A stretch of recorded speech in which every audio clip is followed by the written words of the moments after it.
Okay, so let's go right back to the beginning. So, as when you're growing up in the 70s, pre-punk, what was your music? I'm going to make a guess here, stab in the dark. Would it be glam rock or would it be more classic rock? Um, it would be, to be fair, it was a mixture. I'd be a fool to myself to lie. It was a mixture. I had some friends who were obviously into glam rock. I was by the age of 12 fully engrossed in drumming, and the types of drummers that, you know this, John, the types of drummers that were around that were so attractive to young people. Obviously Ringo, John Bonham, Keith Moon, all those greats. So all of those bands really were a heavy influence. Yes, when glam rock came along, I had a girlfriend, Angela Wills, who, there's so many fantastic stories about this girl. She dragged me along to see David Bowie at the Rainbow Theatre with Roxy supporting. Ooh, what a gig. Yeah. What a gig, man. Yeah. Yeah. Incredible, with the Clockwork Orange music coming on, with the smoke, doing all the Lindsay Kemp stuff. Mm, It was a treat. I don't misjudge those times at all. And he was doing an album which was phenomenal. Ziggy mm. Stardust and the Spiders from Mars. Amazing stuff for me as a kid. It was my local theatre, the Rainbow Theatre in London, which sadly is no longer with us. Well, I think it might still be there, but it's certainly not a venue, which is a shame. Yeah. Yeah. The But building's there. Yeah. I think it's some kind of weird religious thing now, isn't it? I think you might be right, John. Yeah. But for me to get, to be going to that place quite regularly, and then be there about 4 years later that was a real treat. You can Yeah. appreciate that. You're a musician. You know what it's like. Yeah. I don't get to any of your levels, but Oh, but I know come what on. it's like. Yeah. It's I don't want exciting, isn't any it? humbleness on this one, John. No, no, it's just truth. It's we my bands have always been cults, but you've actually been in bands that got in the charts. But we'll get to that in a minute. So All righty. Yeah, you asked me yeah, the question. So it was, this will tell you how away came. I do remember the question. It was mainly, I was very inspired by The Who and the Small Faces, and this will hurt a lot of punk rockers, but I'm a big Led Zeppelin fan, who mm, for me were an original punk rock band. When you look at what they did, mm. they had an attitude about them which went against the grain. And if that isn't punk rock for the time, then I don't know what is. But yeah, so And they were big supporters of punk, weren't they? Page and Plant. they were indeed. Yeah, they went Yeah, yeah, along to the rocks. They bothered, yeah, yeah. They didn't they? understood it as all. It's just all great rock and roll, isn't it? They got that. Exactly. They understood the scene. They understood the Oh, scene. They're the smart guys. Listen, you don't do that sort of business without by being stupid, do you, John? not at all, no. And Bonzo, what a drummer! I mean, no, he's not really. He's not a rock or a metal drummer. He's a funk drummer. He swings, doesn't he? He's powerful. He swings, doesn't he? Well, I think you bang on there because everyone has this image of Led Zeppelin's drummer being this hard hitting, but he's actually very subtle. Mm. They just recorded it loud, Yeah, yeah. simple, very good recording techniques. And Jimmy Page was an art at that, He was a Mm. real master. So he knew what he was doing with Bonzo for sure. Yeah.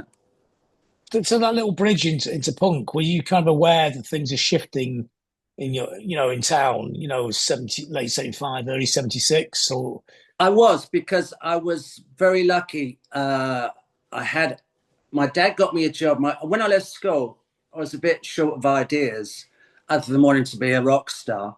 Um, and you need a little bit of money, don't you? So I got a job on a golf course, which didn't last very long. Although it was a celebrity golf course, it had the most deaths of one year, which, well, listen, it's a claim to fame of sorts, or a claim to death, one of the two. Um, so my dad, bless him, he said, "Look, I'll get you a job where I'm working," which was this publishing company. And in the tea room was this guy. This is 1976.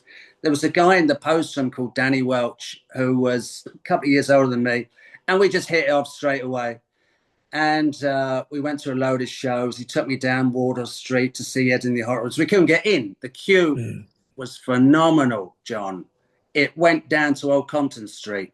I mm. don't know. I don't know what the guys were doing there, but I mean that Eddie and the Hot Rods at the Marquee was a great little EP at the time. Oh yeah, You they were know that great. one? Oh, I love them. They're like the bridge between the mid 70s and punk. And in a weird way, even though they kind of set punk actually sort of stopped them being as big as they should have been, didn't they? Kind of, yeah, yeah, Mm.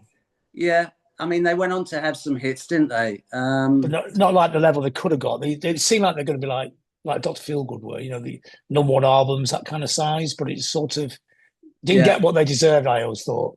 No, I agree. I agree. Yeah. I mean, there was a few bands like that at the time. I remember a band called the Doctors of Madness. Do you remember them? I knew you And were that going to say that. you knew I was going to say that. Yeah, They were sort of like you could feel it coming with the press. Those four papers. What was it? Melly Maker, Enemy, Sounds, Record Disc, and Mirror. Record Mirror. Was Yeah, it? I just get them all. Yeah, Yeah, yeah. yeah. And you could just sort of feel it coming, the wave coming, and then obviously punk hit. But to go back to your question, yeah, I was aware of it, and my mate Danny was very keen to see me, happen, and he would hang out with Joe Strummer, at certain clubs, and an audition came along, and he said, "Look, well, actually, before that, I'm going back to I think January of '77. Excuse me.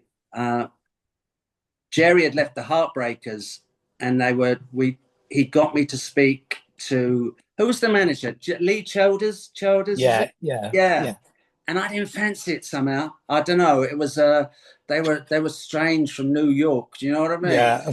I think great bands, but I think the lifestyle wouldn't have been done you much good. It wouldn't as a 18-year-old. No, it wouldn't have. But yeah. So listen, through Danny, he met Joe, and Joe said, "Look, we're auditioning. Get Mark to come down. Rehearsals." And he made me get my haircut on the Monday. It wasn't that long, John. It wasn't rotten length in those passport photos. It was a little Yeah, bit yeah. too long. And bless him, he came down with me, and Topper was there, and another drummer with his girlfriend. You never take your girlfriend to an audition, do you, John? No, Do it you? seems a bit weird. It seems a bit weird, doesn't it? For her. Yeah. Oh, yeah. Yeah. What a boring afternoon. But hey, listen, and the rest is history for me. So Danny Welch was that in to that very. Famously, I mean, obviously Topper got the job, but you were famously asked back, weren't you? There's only two drummers got asked back to the Clash, wasn't it? Yeah, I was. They We did the audition, and Bernie, must know I Bernie's. know him. I'm actually still in touch with him. Yeah, some of Bernie's Bernard. antics were Yeah. very celebrated and very entertaining and enjoyable at the time. So I think the line was, "Look, I'll call you Friday, or maybe not." If you think, Yeah. "Oh, okay, what time? I'll call you Friday or not." One of those. Anyway, Danny had seen Joe, and Joe had said, "Look, we're going to go with Topper because Topper's listen, great drummer and friend of Mick's, and a few years older, and it's obviously going to fit in a lot better." And this is on the Friday. I got a call from Bird and said, "Look, we like what you're doing. Come down on Monday. I've got a band for you to play with," which I was told was with possibly Keith Levine. Was Keith. Keith wasn't there, and the Subway Sect were there, and I went down and played with these guys. Got on straight away. All of the same age. All of this kind of everything fit. It was like a jigsaw, John. Four-piece jigsaw. So played with them for an hour. Bernard said, "Come and have a chat." He said, "How'd you get on?" I said, "I really like it. It's good, isn't it?" And he said, "Well, what you doing Thursday?" I said, "Well, Bernard." He said, "Well, we're leaving for France. Do you want to come on the tour?" And that was it. It's very exciting stuff, John. Sort of dreams are made of kind of stuff. So there was me in the North Finchley post office getting me paper passport. And, and then we're off to Paris was the last show, where there was three shows in France, Rouen, somewhere else, and then Paris. Incredibly exciting. Probably the most exciting time of my life, to be fair. I mean, I've had some entertaining times, but your first introduction to rock and roll, and at that level of what the Clash were doing and that special scene. Punk rock for me, John, was always the last of a trilogy of major events in modern music. You had the 50s, and this is no disrespect to any other genres or any other situations. This is for me. You know, you had the 50s, you had the 60s, and you had the 70s. And everything after that was kind of a bit of each, but, you know, you know what I'm saying? So, And yeah. there you are, right in the epicenter of it, supporting the Clash in Subway Sect, who are one of the great bands at that time. And the band that weren't rock and roll and really funny, really smart, really clever. Yeah. And you're there in their inception, and their influence percolates to this day, you know. Yeah, lovely guys. Vic, very smart with his lyrics. And it was a crazy tour. It was a wonderful experience. It was kind of have you read Bib's book, Clothes Boys Music? You know there was a scene between her and Robb, the guitar player, and Vic had his thing going on where he'd like to destroy the equipment before the end of the show. You know, he'd literally come and take the guitar strings off the guitars and take away the cymbals. And it was great stuff. And of course, there was hell to pay because it was the first tour whereby punk rock was allowed to roam free. You had the Anarchy tour, which, you know, how many shows happened on that? I don't know. 4 or 5, yeah. 4 or 5 if you were lucky, yeah. So, and it was incredible to be walking into places and people were looking at you like you were either an alien or a monster, often both, you know. Alien walking in, monster when you return from the show, you know. So it was incredible experience, and I owe everything to the Clash really for being where I am now. Without that experience, I probably wouldn't have, you know, got to meet and be in the right place at the right time for certain other events that shaped my musical, not my musical, and my noise future. I don't regard myself as musical, but I mean, yeah. Bernard Rhodes, so he's obviously instrumental in a lot of this stuff going here. I mean, people have very, very different things to say about Bernard, but what was your experience of him? Very smart guy, very radical, wanted to flip you over just to understand discomfort, because without understanding discomfort, you're too much in a comfort zone. So find out what's hurting you and use that as a tool, if that makes sense. Does that make sense? Yeah. So he'd had some strange ideas, but I kind of really liked them. He wasn't very respected because of that, you know, because some people couldn't tune into it, you know, and that was their misgiving. Unfortunately, I had a bad experience with Bernard when I got him to manage my third outfit, which was fourth outfit, which is a band called 20 Flight Rockers. I got Bernard to look after that, and that went badly wrong. Bless him. Well, it went badly right, but in the wrong way. Yeah. So would you say Bernard was more of a conceptualist than a traditional manager? Most definitely. Most definitely. Excuse me, John, there's flies here. Yeah, most definitely. He had a view. I love that Clash story. I don't know if you must know the story of where he said, look, we're going to rob a bank, and if they catch us, we'll just say it's a setup. But if we get away with the money, we'll split it 4 ways. That sums up Bernie to me. It does brilliantly, actually. Yeah. Do you know what I mean? That's how he'll want to deal with that. So how hands-on was he with Subway Sect and with you? As much as he could be.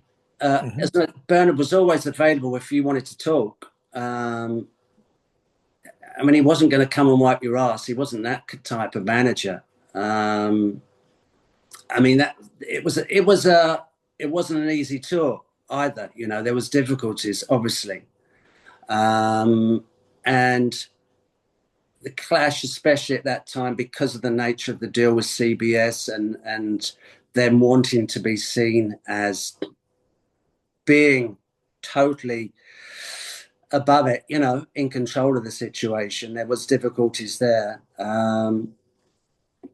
But yeah, yeah. In terms of Bernard's, I don't know if I've met anyone quite like him. I've not really met Malcolm enough to weigh the two up, but I should imagine Malcolm wasn't too dissimilar in that respect. Yeah, I think so. I think that's why they probably didn't get on in the end so much because they were very much peas in a pod, weren't they? But punk's basically their mad concept. Their mad concept is pretty well framed what punk was. Yeah. I remember Bernard saying to me once, he said, look, Mark, it's like this. Where do you want to be on Christmas Day? Sitting at home with your family, getting fat and drunk, or being in a recording studio making a #1 record? Yeah, yeah. It's that kind of thing, you know? And Yeah. if you're smart, you know where you want to be. Yeah. Yeah, yeah, 100%. So Yeah. it was that kind of thing. He wanted you to feel like, you know, he wanted you to feel prickly. Otherwise, it was too soft. It wasn't, you know, you get what I'm saying, I'm sure. Mm. Yeah. So with the Clash, like you said, the Clash on CBS and they're getting really big. Yeah. Did it feel like they were motoring away in a different direction than one you wanted, or were you thinking that's what I want to do? You know, I want to be in a band that's kind of a rock and roll band that's going to make the #1 album. Yeah. They did a pre-rehearsal at the California Ballroom in Dunstable with a lot of CBS there, and it was really interesting to see the attention, you know. And they were playing for the CBS people as well, and sound checking for the tour. As for going in a not the right direction, no, it was definitely the right direction. I mean, I'd wanted to be in that kind of group for a long, long time, you know. With bands like the Who, the Faces, Led Zeppelin, Small Faces, you got that feeling of camaraderie where it was eventually with the Clash a gang type thing, you know. And I kind of long for that, which is why I suppose with the Subway, if I start to bore you, John, just Oh interrupt. no, this is all fascinating stuff. Yeah, Yeah, which is why I felt quite quickly with the Subway Sect that musically I was going to get tied into a situation which I probably wasn't going to feel great about. I wanted a bit of chaos. Probably one of my favorite albums is the Who live at Leeds. You're aware of that?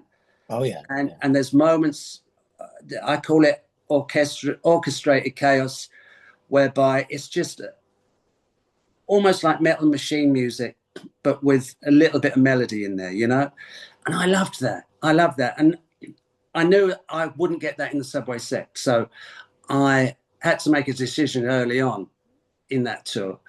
I was trying to get smart, you see, John. I was trying to 18-year-old trying to get too big for my boots. But yeah, so where did we get to with that question? I've overrun. yeah. Well, it's just about basically that move to Generation X. I mean, was that the first band that you sort of spoke to, or was there other bands, or was it? Well, it's interesting. That White Riot tour was really so. You had the Buzzcocks, you had the Jam, you had the Slits, us, of course. It was so you got to talk to all these guys, and I got told about an evening at Dingwalls. There was like a little break in the middle of the tour, and I just went along there. I think all the bands had gone along, and I ended up talking to a guy called John Ingram. Do you know John? I Yeah, know John. Yeah, yeah, very nice guy, and we obvious conversation. He said, we're looking for a drummer. Why don't you come down? I said, sure, I'll come down. I said, I'm in this situation. He said, well, it looks like this could work. So I went down and had a play with the guys. I think it was below Beggar's Banquet Records is that Fulham Palace Road or Fulham? No, I can't I think remember. it was. Yeah, Yeah. yeah. So went down there, had a play and didn't hear anything. As you do. You don't. And I think Tony James came along to see us at St Albans, which was kind of my local show, really, apart from the Rainbow. It was the first big one outside of where I was from, which was North London. And he said, yeah, look, we like you. You're in. Let's have a go. So it was like that really, John. It wasn't a case. I heard some of the demos at the time, which were really exciting. Mick Jones is obviously a friend of Tony's, so there was a demo going around, which eventually ended up as a white label of Your Generation and oh, you got me now, John. I can't remember the other one, but there's about 5 or 6 songs on this tape. Really good. And for me, it's all about the guitar. No disrespect to a bass player or a trombonist, John, but I like the guitar a lot. I like it when it speaks to me. And the guitar definitely spoke to me on that demo tape. And I thought, I'd quite like this one.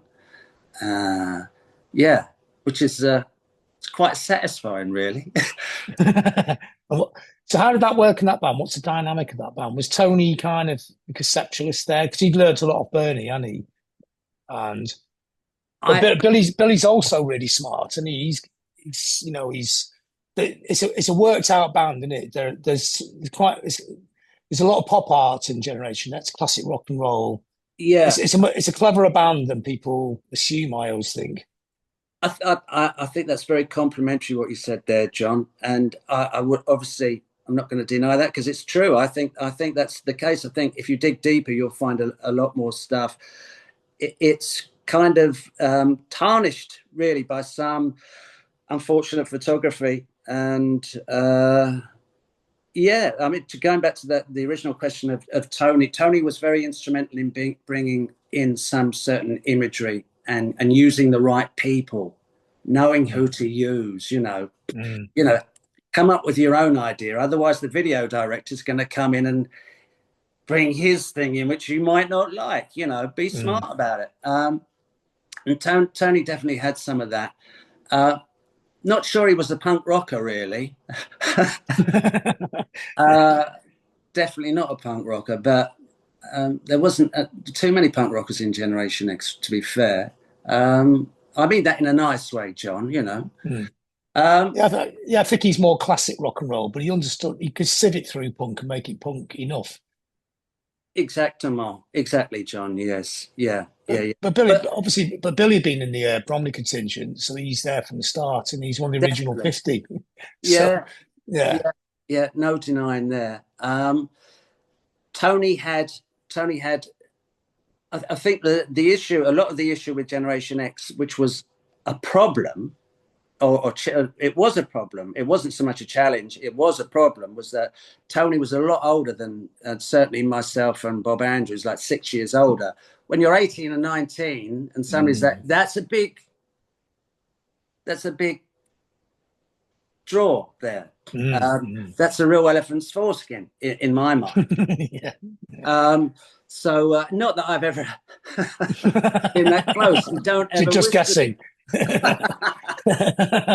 So now, was it two camps then? Was it like the grown-ups and the teenagers? It was very polarized, John. There's no two ways about it. Purely based on the age thing, really. And I think you had kind of two very working class lads and two middle class lads there. And it worked. When it worked, it was very nice. And when it was uncomfortable, it was shitty, you know. You yourself know experiences from being in a rock and roll band. It's never a fucking bed of roses, is it? Forgive my French. But there's problem solving. There's always a problem. Always challenges. Yeah, that's right. Listen, at the end of the day, when it was on a great day, it was a nice little rock and roll band, Generation X. You know, it could fire off. It could, you know, there wasn't many bands that could want to follow us after we turned it on, but probably not as often as we'd have liked, unfortunately. But there, I would say you're one of the great bands of that period. I mean, you know, I think in a sense underrated. I think because the band was probably too good looking, looked too kind of pop. But you understood pop and glam as well, mixing with punk. But people just wanted bands that looked like really rough, didn't it, at that time? You know? Yeah. It was. Listen, after John Lydon, it was difficult to. He had that image, didn't he? That was it for me. That was kind of like, wow, that's the epitome of that's. That's Jesus Christ personified. So I mean, I kind of liked that image we had anyway. I felt more comfortable. You're not going to get a good fight out of me, John. Let's face it. Yeah. Well, it I'll worked. play I it think. chess, and that'll be it. Or backgammon. Yeah. I think Image wise, it worked. It's just out of context, but the band still did pretty well, didn't you? You had sort of like, not top tens, but you would be getting back into the top 20 hits. And the first album, it felt like there's some kind of movement there. The band was getting there, wasn't it? it was. Hey, listen, yeah. I mean, your generation, I think, just outside the top 30, Wild Youth, again, Ready, Steady, Go. We had some production problems as well because we couldn't find a producer originally that we liked. We started off with a guy called Phil Wayman. You know his catalogue. Really great guy. And, if you could go back in time, and I mean, I wish I could, because he'd just done Alex Harvey, which is one of my favourite bands, the sensational Alex Harvey band. Do you know their catalogue at all? Oh, yeah. Yeah. Super special group. Super special group. He'd just done their album, and he wasn't quite sure how to handle it, and we did several tracks with him, of which only 4 came out, I think, which was the 2 singles. And the record company was on at us then, where's the hit? Same old shit, same old story. I think I'm told, and I should know this, but I don't. I think in '77 we signed the biggest deal of the year, which is 750,000. Wow, which quite a lot of money in those days. Sure, it's quite a lot of money now. Yeah, I wouldn't say no pressure. I wouldn't say no to it, John. Yeah. So we went with another guy called Martin Rushent, who'd had some sort of street success with Stranglers, Buzzcocks, 999. And yeah, he got the best out of bands. I think he's a great producer. I think he's probably the most underrated producer of that period, because he's not a big name, is he? But his catalogue in that period, all those records sound timeless, including the Generation X album, punchy, tight, clean, but still punk rock. Yeah.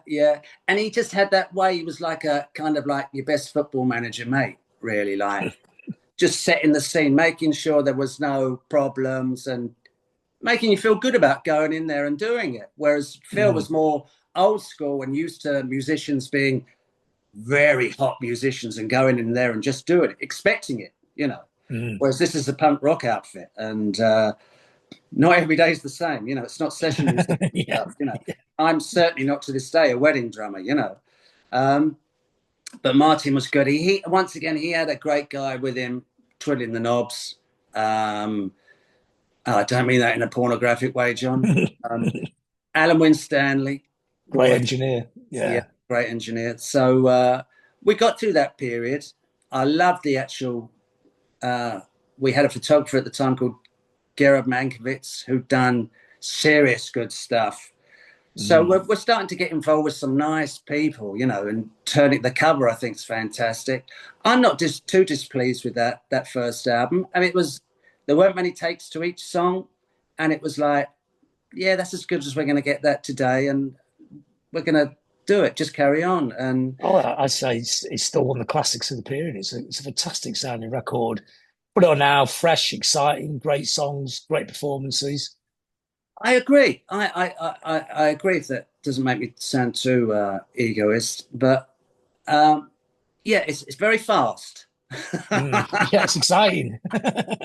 I'd forgotten how fast it is. Yeah, you've had to limber up to relearn the songs, I guess. Definitely, yeah, and tweak them just a little bit to my advantage. Yeah, so that was kind of like very exciting period. Yeah, we did that down TW Studios, once again off the Fulham Palace Road or the Fulham Road, is it? I can't remember.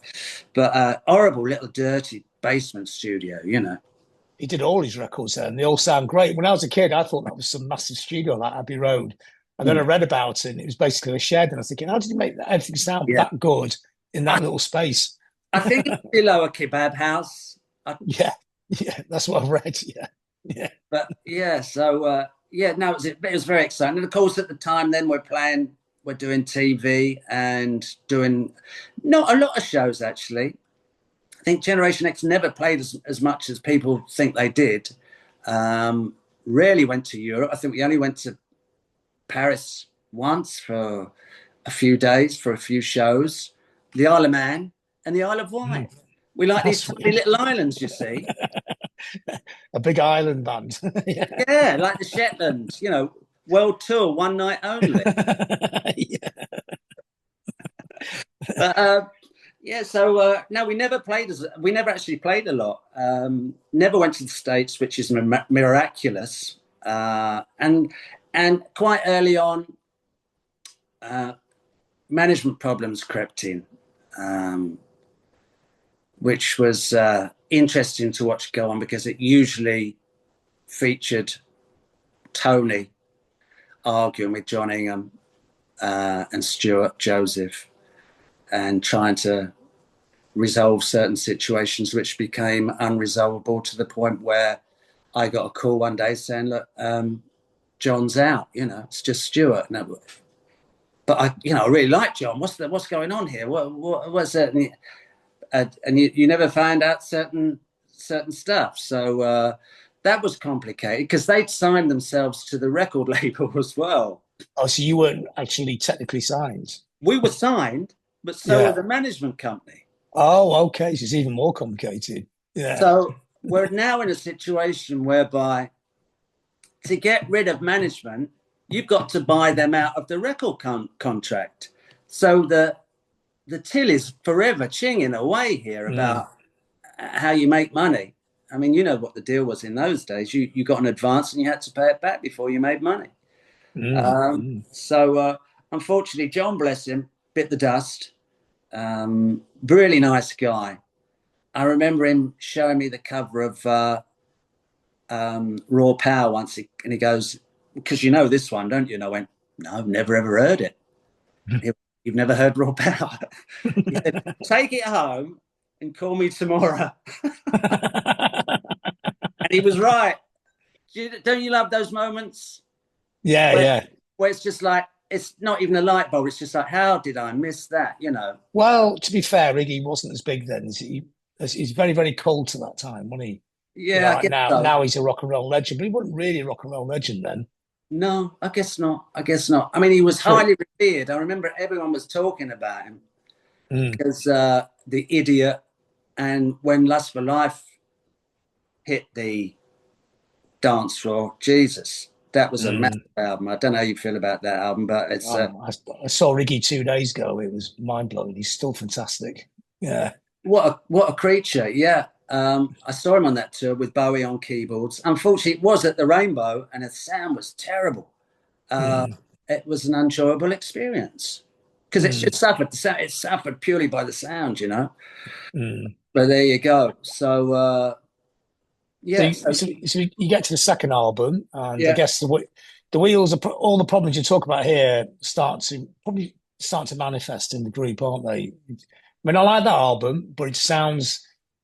I mean, I see what you're trying to do with the band. I see what Tony's concept is. You know, he's trying to get more mainstream rock in a sense, and the songs are good, but it doesn't feel like a band anymore to me when I listen to the record.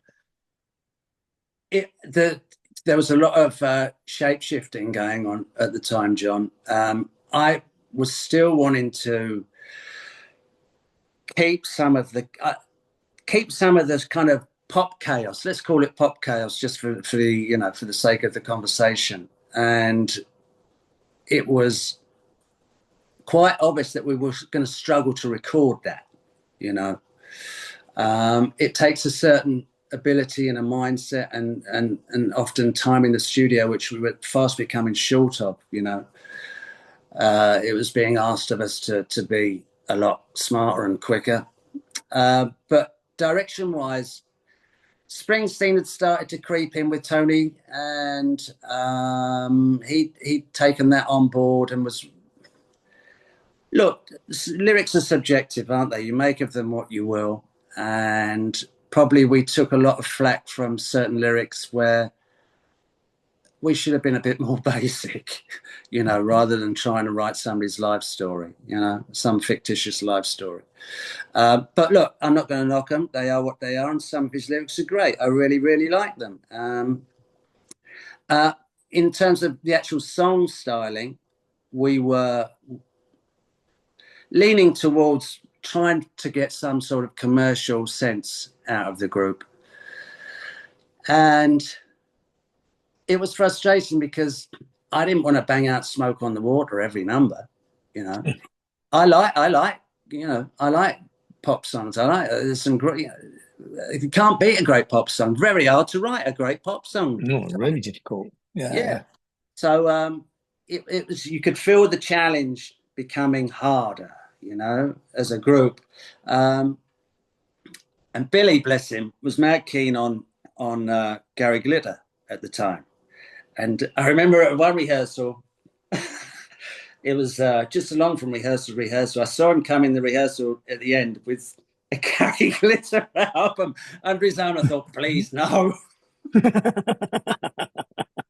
And he walked up to me and went, have a listen to that. No! And I want to listen to fucking ba-bum, ba-ba, ba-bum, ba-ba. Well, I do love the Glitter beats. Of course I do. I love it too, John. I love it. Fantastic. Those songs are incredible. I'm not knocking it. Yeah. But I saw us going in a commercial direction, which was horrible. Mm-hmm. And it kind of made you feel uncomfortable, made me feel a bit internally. That's probably not, you know, I like the sweet, but I don't want to look like the singer. You know? Yeah. To be fair, you did have your biggest hit, King Rocker, which is probably I'd say it's my favourite Generation X song. It's an exciting slice of rock and roll, great lyrics. Yeah. Good beat on it, actually. It's an interesting beat. Not Shuffle bad. beat, isn't it? It's not bad, yes. Bo Dudley, as I call it. Yeah, no, it's good. I like that one, John. If you come along to a show, you'll be hearing me play that one. Oh, yes, in Stockport, probably. So, and you got on top of the pops, and it felt like this is it. They finally broken through. The number 12 in the charts. The band looks great, sounds great. This is a moment. And then the album sort of didn't do it, did it? Really, it got about number 40 or 50, didn't it? Yeah, there was some dubious tracks on that album, unfortunately. There's a song. Anyway, look, I'm not going to sit here and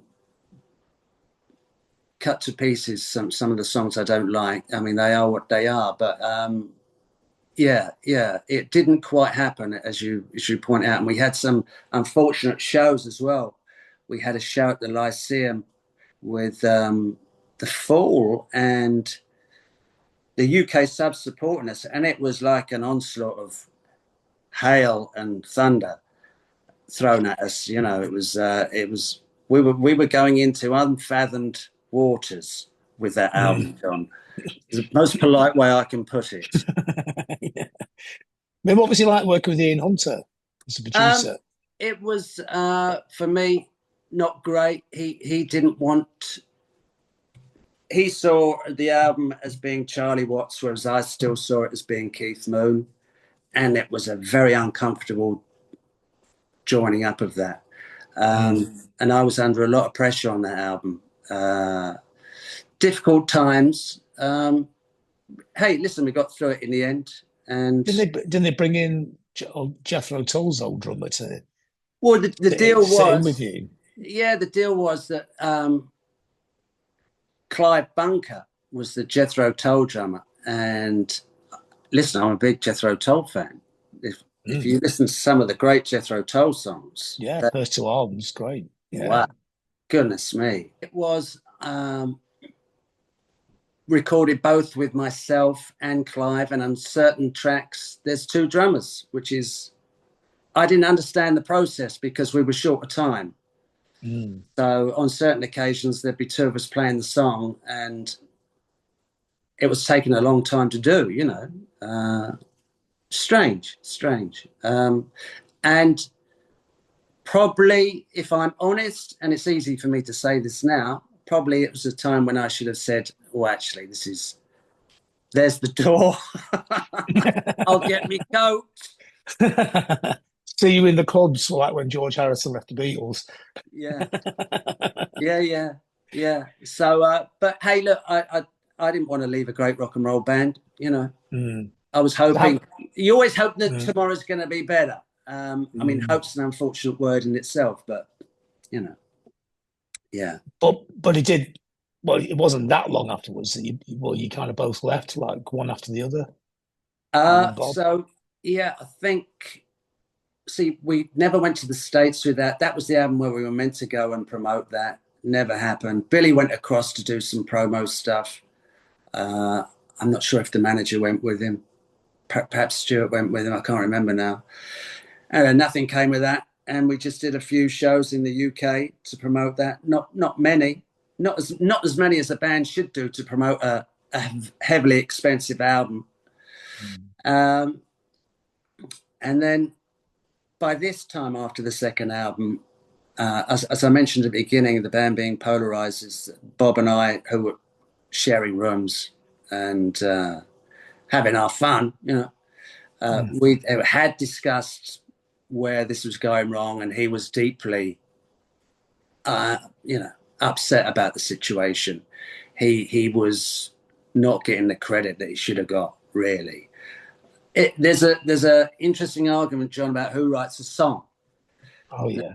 I have a view that when Bob Dylan comes in the room, starts strumming and singing, that's probably a Bob Dylan song. But when somebody comes in with three chords and it takes three other guys to make it something else, then I think that credit should be given to those three people. That's my view. Whether that's Mm. communistic or woke or what, I don't know. Um, Give credit where it's due is all I'm trying to say. He didn't get that credit, and I Mm. wasn't getting credit for. Nobody was coming in and telling me what to play. It was like, go home and listen to this, Mm. and come in and be fucking brilliant. Come up with some good stuff. And so he and I, especially, we'd have to come up with some good stuff. And he was not. He wasn't very happy. It was hinting towards the commercial side that I just mentioned, whereby we felt very uncomfortable about it. Um, he liked glam rock. I liked Mark Bolan a lot, but when it came to things like Mud and the Sweet and Alvin Stardust, and listen, I'm not knocking those records. Yeah, you got to be something to get there, right? But I didn't really want to be in those kind of bands. And it was feeling a bit that way. Um, you're getting a very honest Mark Laff today, by the way, John. Uh, so he said that he was going to go, and we tried to rehearse new material, and it was becoming very, very evident that relations between the four of us were fragmenting badly. And it was obvious between Billy and Tony as well at the time. And it wasn't, and Billy was under a lot of pressure because of being Billy Idol. He was becoming Billy Idol. I mean, he's not the Billy Idol that he is now. This was a different animal. So it was difficult for him, and he was taking a lot of abuse. I think initially, well, I say initially, the thought was that he was writing the lyrics, whereas he was adding to lyrics, and the Mm. main ink was coming from Tony. So that didn't that was a difficult jacket for him to wear. So we pootled along and tried to record another album, unsuccessfully.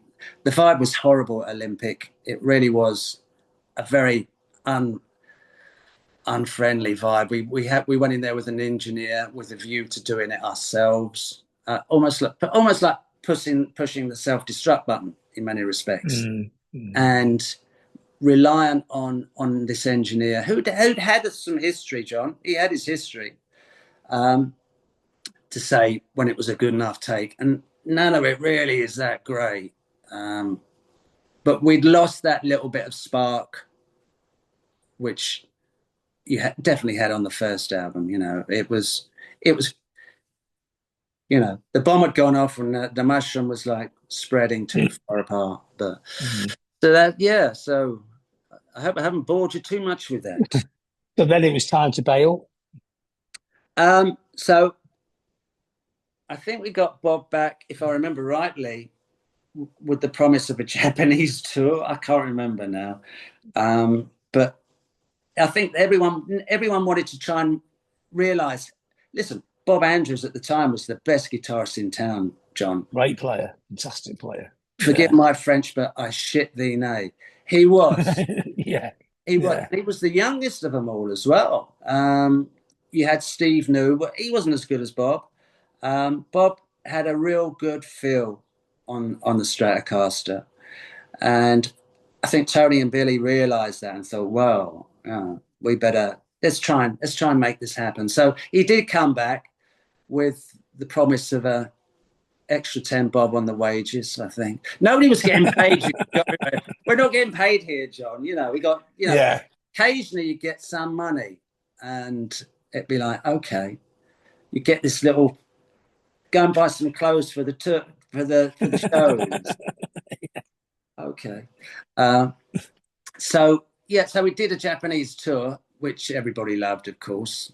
And the last show was in Osaka, and it was filmed. And if I could get that film, because I achieved what I wanted to with Generation X live on the end of the last number, which I think probably was Youth, Youth, Youth. It was fantastic because they came to us at the end and they go, watch, I won't do the Japanese accent, John, in case, it offends somebody. So we'll pretend this is Japanese then, yeah? But one of the it was Chris Japan came up and said, "Look, this is fantastic," and we were watching it, and I was watching it, going, "That's it. That was it. Mm. That was my live at Leeds. I'd done. Yeah. That was it. I'd done that chaos thing wonderfully. It was nice, and only 20 or 21 or whatever, I can't remember. So it wasn't too bad. It was so sorry, John.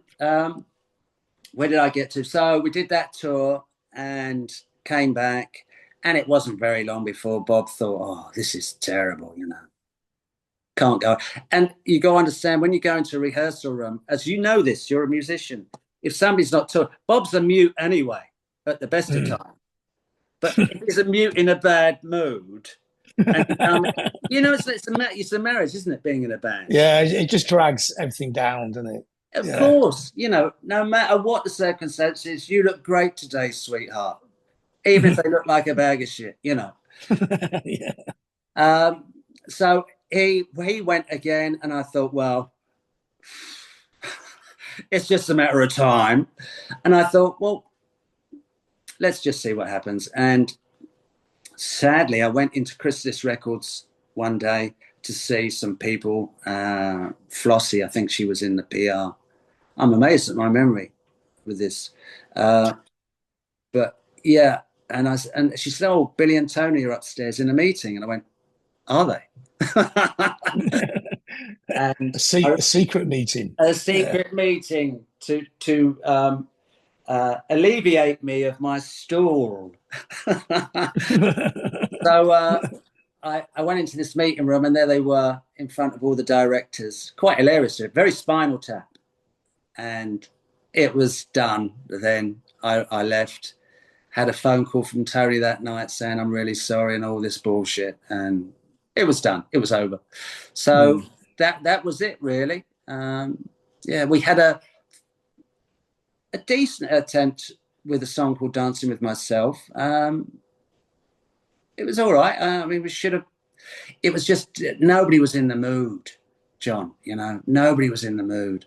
So, yeah. Good song, though. So the songs are still good, even the fractious situation. I like the song. Yeah.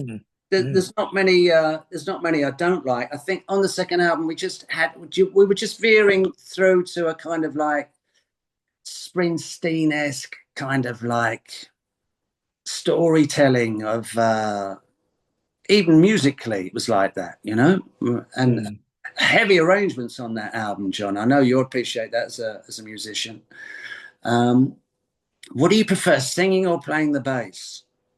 I like doing both. I love the sound of the bass, but Singing and playing bass at the same time could be a bit of a head fuck sometimes, can't it? Yeah, I guess so. I guess so. Yeah, yeah, a bit like doing that thing. What was it? That one? I can't remember. Yeah. Try and But do it, you still can't do it. yeah, yeah, yeah. So was Empire like a reaction to this then? It was, and that was a gloomy end to the year. I got to tell you. And Bob and I met up and went into Chris's because we were still signed, and said, "What's the deal?" And they said, "Well, we're going to let you go." And what about the publishing? And well, we're going to let you go.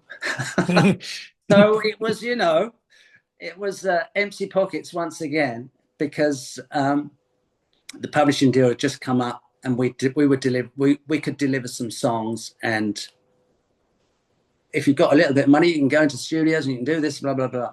So we actually ended up doing a 6-track demo in some place in Wimbledon with this really good engineer called Mike Gregovich, who ended up producing. Well, I say producing, who took control of the Page and Plant album called. It's the one where they've got the orchestra, the live thing. Yeah, So, yeah. but he was an engineer anyway, and he immediately took to what we were doing and ended up becoming the bass player of Empire along the line. But it was a reaction in that we went in there with a sense of relief that we weren't going to get judged as to how good that arrangement was or that piece, and what we'd learned over the last 3 years was a lot, musically and recording wise, and we did a fantastic 6-track demo. I wish I had it still because I'd release it tomorrow. It's that good. And some of it ended up on the first album, the Empire album. Expensive Sound, with the irony being in the title, you understand. But that was an incredibly exciting thing to actually elevate yourself from a very low point to a not so low point. Well, it's a really odd record, this, because Yeah, everyone completely missed it when it came out. Although we did actually have that record when we were kids, so it was big in our little world in Blackpool when we were growing up. There was right. about people thought, "Whoa, this is an amazing record." But weirdly, in Yeah, Manchester, Stone Roses, it's a formative influence on the early Stone Roses. And then in America, in Washington, DC, a massive influence on the hardcore scene, bands like Minor Threat to Fugazi, and then becomes the emo, is set to template for emo. And emo was now a massive scene of all these bands who probably never heard of Empire. And to me, it's probably the least known, most influential band of all time. I know. It's Isn't that odd? You had no idea this is going on, though, did you? not at all. Listen, it was recorded in a studio that was being built at the time. Oh, I can't remember what the name of the studio was. But some guy liked us, a guy called David Skillen, and he said, "Look, I'm partnered with this other guy and we're building a studio. Why don't you come and record it there?"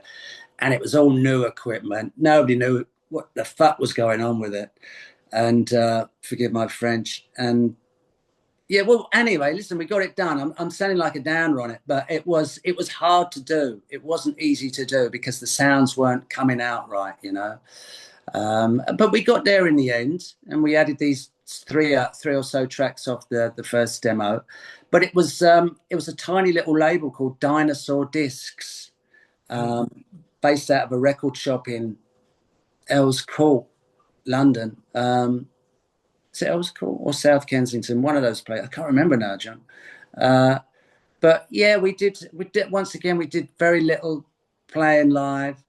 Played with Toya once, and did some shows in London, little club shows, and we just drifted along and got rid of the bass player for some reason. Wore the wrong tie on a bad day, I think. No, seriously. It wouldn't matter, dead. And Bob wanted to go funk. Mm-hmm.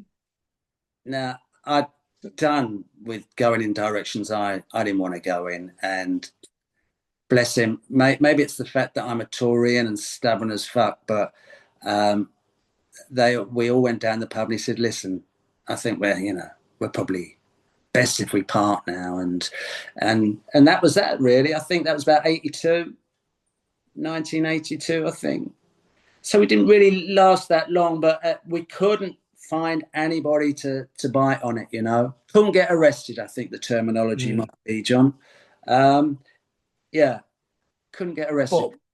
But over the next 5 years, it becomes this weirdly influential record that never really gets credited either.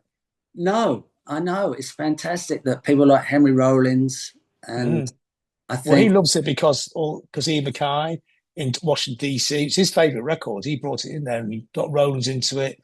In Washington, D.C., that band is held up as being one of the fundamental pillars of their punk rock community. Of these bands who are massively influential for another generation of bands. I've got an idea, John. How about you play bass and we do a show in there? How about that? Would be fantastic, wouldn't it?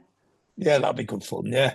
Would you Depends do how that? hard the bass lines are. I've got to have a listen to see how hard the bass lines are. You'll easily do that.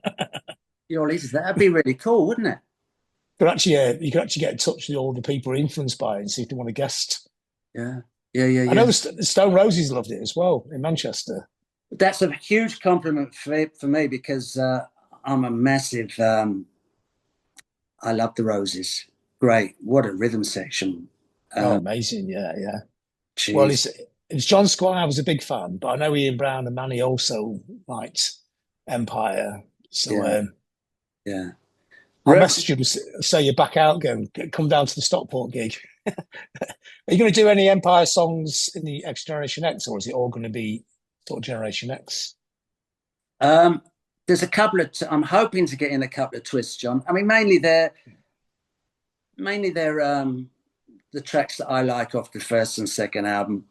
There's I won't spoil it for you. There's only 4 off the second album that I'm doing, and there's going to be a couple of little exciting songs in there, I'm calling them, that people won't expect to hear. But I want to keep it... It was difficult putting this together. It's been 3 years for me to try and get this together because I originally had it with an unknown singer, because I wanted to see if it could work. How would I feel about doing this material after 50 years, knowing that it wouldn't get ready till the 50th anniversary of punk rock, which is next year. I don't know if you regard that as the 50th anniversary of punk rock. I mean, 76 for me, I guess, is the 50th anniversary, isn't it? Technically from when it actually started, but then of course it's the 50th anniversary of the first Pistols gigs, December, and it's this year. So wow, yeah, it's a movable point, isn't it? Yeah, it's a crossover, isn't it? What was the question? Where did we get there, John? Sorry. Oh yeah, so yeah, if you're going to do Empire songs in the sets, but you're going to put a couple of curveballs in there, so it should be pretty cool. Yeah. I mean, I like that Empire stuff a lot.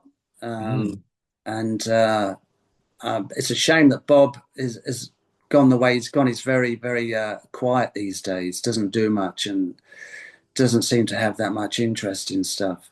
But are you still in touch with the guys then, like him or Billy or Tony? Not really. No. No, well, it's 50 years. I mean, most people aren't touching their workmates after half a century. Tony's a little bit difficult in that we had a bad falling out. I won't show you my dirty underwear, John, because you wouldn't like to see it. Not many people would. You'd have to be a brave laundry or whatever. Bob, Billy, I don't speak to. I mean, I speak to Lawrence's manager occasionally. I had to with regards to this project because I didn't want any phones ringing and saying you can't do that or whatever. But just going back to how I put this together. So I finally realized after a few rehearsals with some really nice young musicians that it sounded great and I really liked it, and that I felt the energy, when you feel it in the room. And often that comes from the drums as well. So I knew I could get back and doing it. And anyway, that was a process in itself because people come and go when you're putting something together, as you're more than aware. And it was difficult finding a singer because I didn't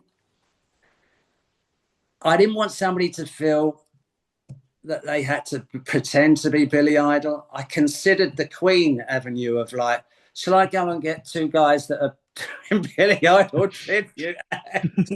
Yeah. No, it's instant cabaret then, isn't it? It's yeah. Well, of course. I could see both sides of the coin. I could see that people were getting like a dodgy impersonator, but a real punk rock fan's going to go, this is shit. So Elizabeth was an easy choice. And I kind of described this outfit as Shirley Bassey meets The Who. That's a great combination. It is. And I found out the other day, do you know who plays guitar and bass on Goldfinger? Oh no, who's it? It's not Jimmy Page, is it? Or something Jimmy like that? Page and John Paul Jones, half of Led That's Zeppelin it. are on Goldfinger. Yeah, I think I saw that somewhere. Yeah. I thought that's Yeah. about right.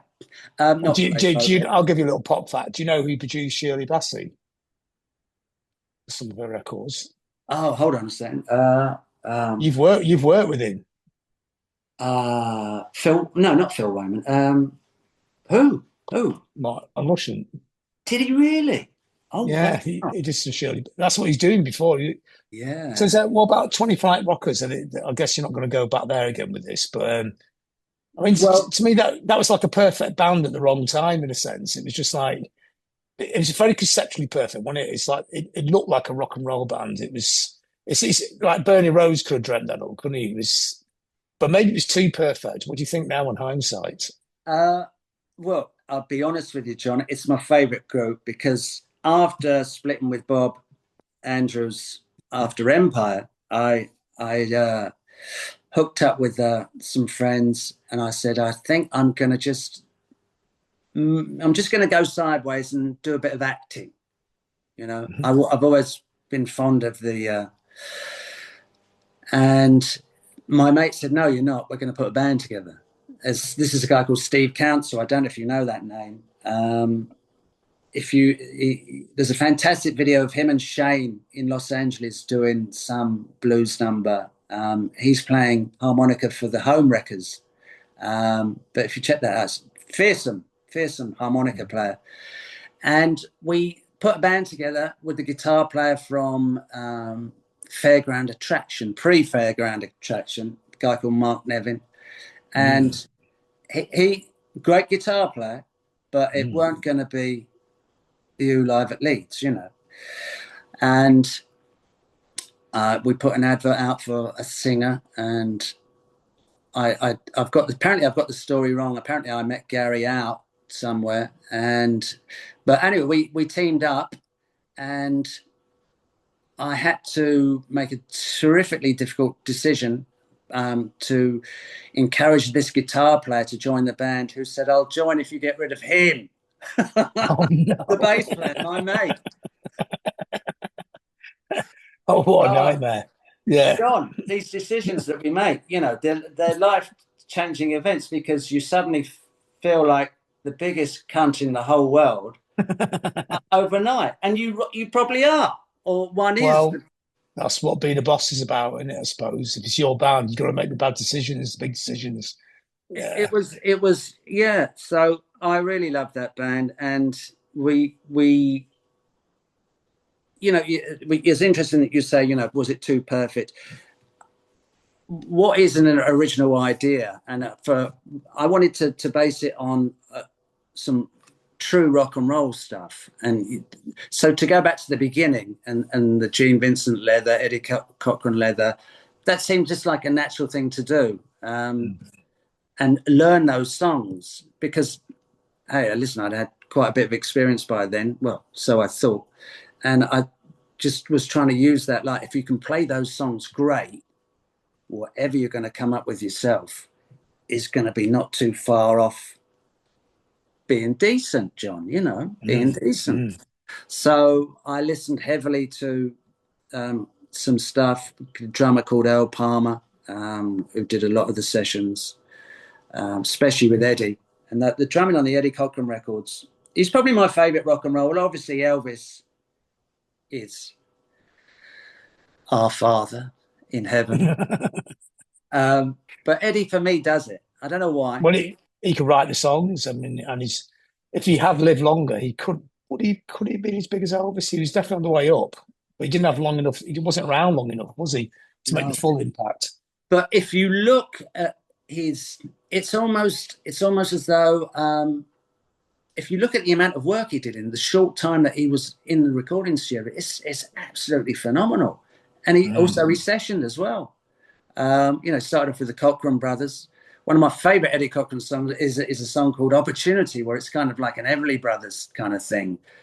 It's very hard to find, although I found it on YouTube the other night, actually, for the first time in a long time. It's a nice little song. There you go, John. There's a tip for you after this. Yeah, straight off to the city. I mean, I know a lot of my stuff, but I don't know that one. It's just it's an Everly Brothers kind. Give me an opportunity. It's a great tune in there. Great tune.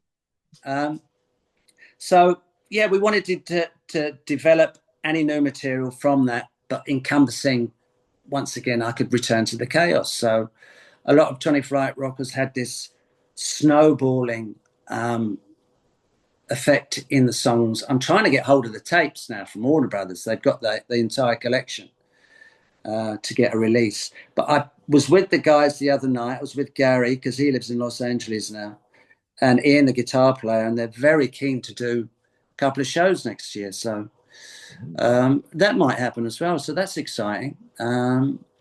But it was my favorite. I'm not sure how much you want to know about that, really, but it broke my heart in the end, and also gave me a mental nervous breakdown that took me 5 years to recover from. Due to I can't blame it on Bernard. We were in a situation. Do you want to hear the story? Yeah, because it'd be interesting to see what Bernard's role in this was at the time. Well, I thought a big promoter guy at the time, and I mean big, physically as well, was John Curd. He used to run. I know John. John. Well, he liked 20 Flight Rockers, and he stood by us, and he put a little record label together called ABC. Oh, yeah. And he said, look, do a record. And we thought, John, that's fantastic. Let's do it. And we did Tower Block Rock. It's just a one-off single. And it was at that stage in the year where record companies formulated their budgets. So if you got in on early, you get the big deal. But as the year went on, do you know what I'm saying? So tragically, as you pointed out at the beginning, we went from a substantial record deal. I think it was 2 albums and 250,000 down to 1 album, 1 single for 40, which was, well, it was sad, really. But during that time, we had nobody seriously managing it to the point where we could be more effective. And listen, you've only got yourself to blame at the end of the day. Yeah, don't blame it on somebody else. You are where you're at because of your own doings. So we didn't have anybody looking after us, and we reached a situation whereby signing for 40,000 without proper management was going to hurt us. So we did a single, and we got signed actually by a very credible guy called Bill Drummond. Do you remember Bill Drummond? KLF. I know Bill. Yeah, I know Bill. Yeah. I met him years later, and he refused to acknowledge that he remembered me. He was a bit smashed at the time. He's an eccentric character. He is. Well, I'm sure you know all about those circumstances, and they're very interesting, aren't they? But he left halfway through the first term, and of course we were high and dry, no manager. We were recording, we were doing some good stuff as well, with some very good producer engineer type fellas, and they were getting some good sounds. Anyway, so we were out at the Camden, I think it's Coco's or the Camden Palace upstairs bar, and I saw Bernie over in the corner, and I thought, well, that's meant to be.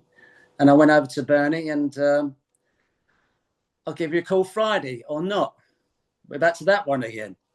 And he gave me a call Friday at 10 o'clock at night. He said, meet me in Swiss Cottage at this ice cream parlour at 2 a.m. in the morning.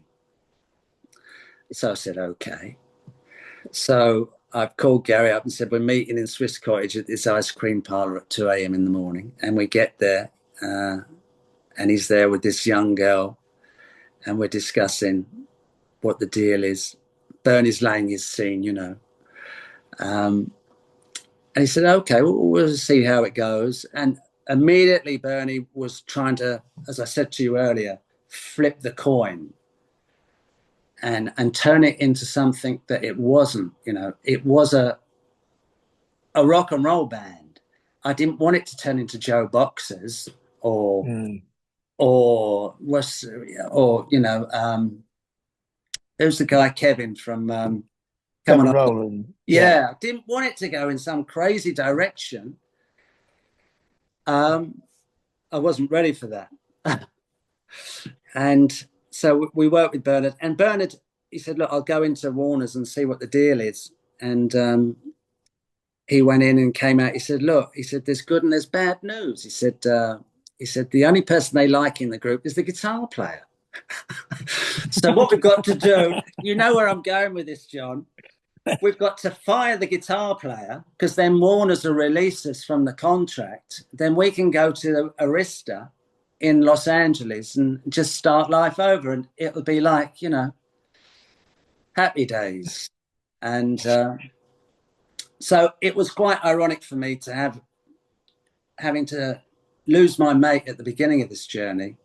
And then Ian had become his replacement, and to have to do that, it was horrific, actually. So on the eve of going, I say the eve, I can't remember the dates, and I feel like I'm boring myself with all of this, but the guys went to Los Angeles, and actually, I tell you, like, they went to New York first, and I couldn't go. It was, my heart was broken. We'd lost the incredible guitar player in Ian. Magnificent guitar player. And I became a stripper or half of a male and female double act in Club Erotica, bottom of Old Compton Street. And that was a whole different chapter in my life, John. That's a bit of a curveball, that, isn't it? Curveball. Well, it was the nearest theatre. There's too many side stories to delve into that. But eventually I had a phone call. The guys would relocate. They tried to do an album in New York and it was rotten. I think it was with Alice Cooper's producer. Sounded terrible. And they relocated to Los Angeles. And I did go out there and we tried to record again, but the spirit had gone. And Bernard being Bernard, when Bernard's got control, then it could be hellish, you know, and it was hellish. And my head went, and I just had to get out of LA as quickly as possible and recover. And that in itself was an extremely interesting learning process of what mental health is and isn't. So, because you're a therapist now, aren't you? Is that the roots? Where you are now? I'm under therapy, John. I'm under therapy. Is that you're on the therapy? Okay. Yeah. I thought you were a therapist. I sure read that somewhere. I'll tell you what happened. I met my partner, my wife, 30 years ago, and she was into a lot of things that were. I'll keep this clean. She was into a lot of things which nobody else seemed interested. That I was interested in, yeah, she was into this is tarot, the occult. I say the occult. What does that word mean exactly? She was into certain stuff, and she became a therapist, as in massage, Reiki, all of this kind of well-being stuff. And I kind of got to like it, really. And we put a little company together, a sideline thing that did very well. And in, I think it was, when was the big crash? Was it 2000? No, 2000. 10, Eight. 12, something like that. Was it? Yeah. I think there's one in 2008. I can't remember. Around about that time. And that wiped us out. So I kind of lost thing there. So Mm. yeah, no, I did learn a lot of stuff. It's very interesting. Very interesting. Mm. Yeah. Yeah.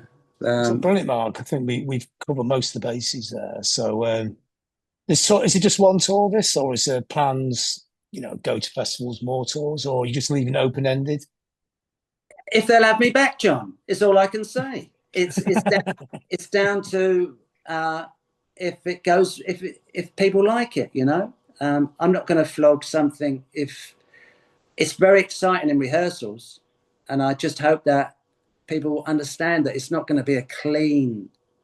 It's going to be a noise, and if people can get their heads around that, then Oh, yeah, I think people want it that way. Yeah, yeah, it's got to be exciting, hasn't it? yeah. Yeah. I want the excitement. Listen, it's a real pleasure. I've followed you for a long time, and it's nice to finally meet up. I'm surprised we haven't met by now, but I'm a million miles away from you as we speak. But it seems like we're in the same room, which is nice. Doesn't seem to be. Mm. Yeah.